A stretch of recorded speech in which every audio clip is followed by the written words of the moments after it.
Այս հատվածը կընթերցեմ եւ թողնում եմ ձեզ մեկնաբանության մեջ գրեք, թե ինչ զգացիք, ինչ եք կարծում, ինչի համար է այս հատվածը։ Կլինի արդյոք,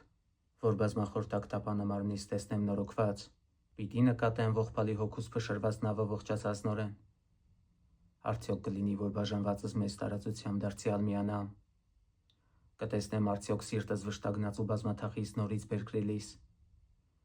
Հուսամ, որ մի օր իսպար խաթարված բունեություն իմ կգտնի իրեն։ Պիտի երևա թշվառացյալից տաղավարն ավեր վերստին կանգուն։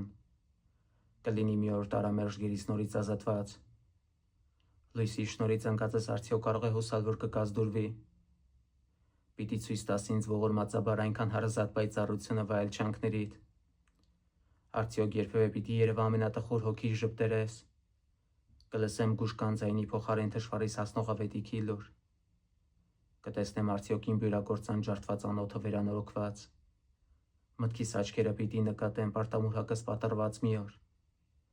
Անցկության ժամին բարեշնորհիդ քավության լույսը կծագի վրաս։ Քո ուղեկցությամբ կմտնեմ արդյոք լույսիդ խորանի խրախճանքի մեջ։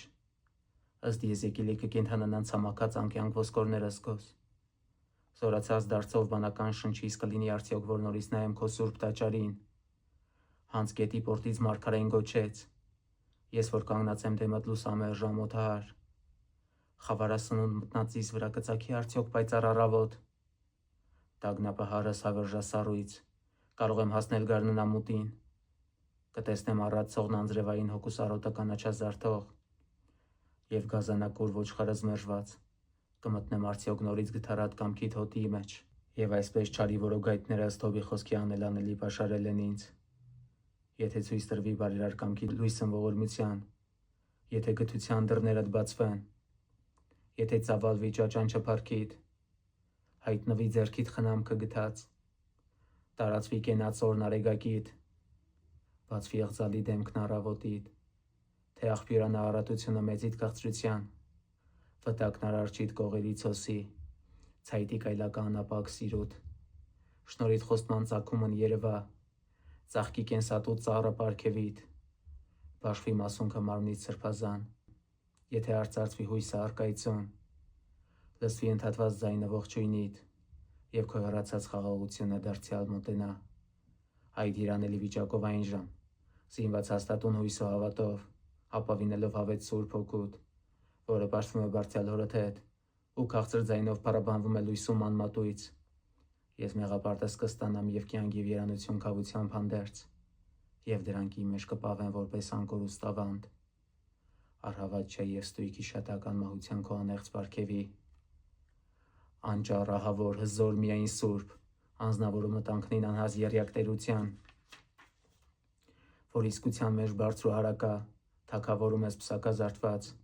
միշտ քո քաղցրությամբ, ողորմությամբ ու մարդասիրությամբ, բոլորի հանդեպ ըստ ամենայնի ամեն ինչի մեջ կարող ես գթած,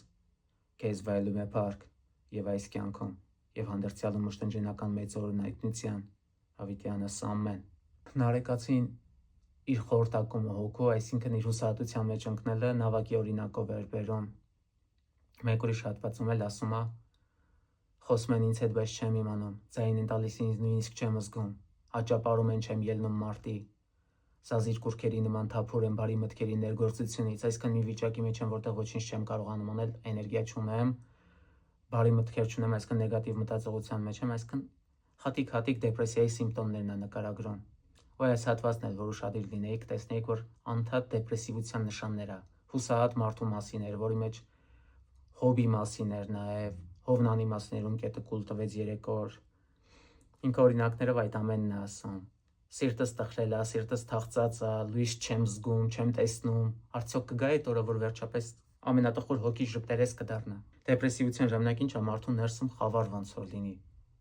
ոնց որ կծկված տխրություն թախծի մեջ լինես դու, այսինքն ներսից այդ ուրախությունը չես զգում, այդ մասին է խոսում Նարեկացին, այսքանը։